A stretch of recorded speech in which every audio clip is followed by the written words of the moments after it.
Hello out there. This week we're going to be talking about the economy in Texas. And in this micro lecture, I want to focus on the idea of income tax. So one of the ways that Texas is unique in an economic sense is that it does not collect an individual income tax.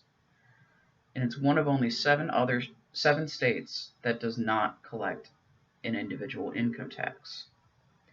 Now, many Texans agree with this. They think that they shouldn't have to pay an individual income tax. But there are also those folks who think that we should have to pay an individual income tax. In this video, we're going to look at both sides of the debate, and you should decide which side of the debate you find more compelling.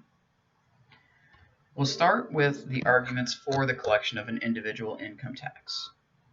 So first of all, pro-tax people argue that the present tax system is regressive, and that an income tax could help to fix that. When you call a tax system regressive, that means that the people who are at the bottom of the system pay more and the people who are at the top of the system pay less. And that's what this argument is saying, that the tax right now is unfairly distributed economically.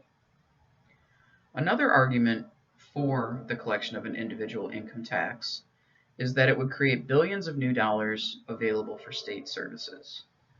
So by not collecting an individual income tax, Texas loses a tremendous amount of money that it could spend on things that citizens want. That could be better roads, that could be more parks, that could be different community education programs, it could be any variety of things. And so that's one of the arguments for an income tax. Another argument for an individual income tax is that legislative sessions would be less chaotic because the revenue stream would be more flexible. If there was a guaranteed source of money for the legislature could then choose to spend that money more freely and not have to argue as much because the pot that they draw from would be much larger. An income tax would also allow the tax system to be flexible because it would be based on the ability to pay. The more money you make, the more you pay. That's how an individual income tax works. Finally, an individual income tax would mean that the state would probably receive more federal funds because it could meet the tax effort test better. More federal funds means that that's more money that the state of Texas could then spend on what citizens want. Not everyone is in favor of an individual income tax, though, and there are some good reasons why. One argument against an income tax is that the tax would require a constitutional amendment except under very limited circumstance, and this means it would be impossible to get a majority from voters.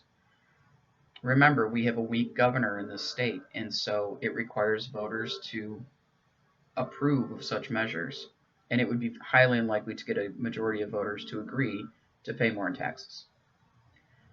Another argument against an income tax is that Texas does okay except when the economy is in a real slump.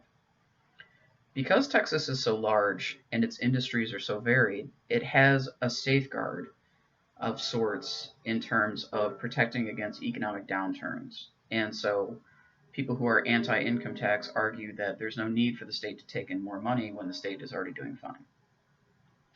Another argument against an income tax is that it is fair for poor people to pay a higher percentage of their income in taxes because they demand more government services. This particular argument is basically saying that we should have to pay for the services that we utilize, and if we don't utilize those services, then we shouldn't have to pay for them. And they think an income tax would be an unfair way to have people pay for services that they're not using. Another point is that people can control how much they pay in sales tax by how much they spend. If you don't want to pay a lot of sales tax, you simply buy less stuff. That doesn't work with an income tax. You pay an income tax based on what you earn, not on what your choice is. Finally, Texas needs to attract new businesses, and a corporate income tax would drive away businesses. So now that you know both sides of the argument, which side do you support? Would you be willing to pay an individual income tax? Have a great week and email me with any questions.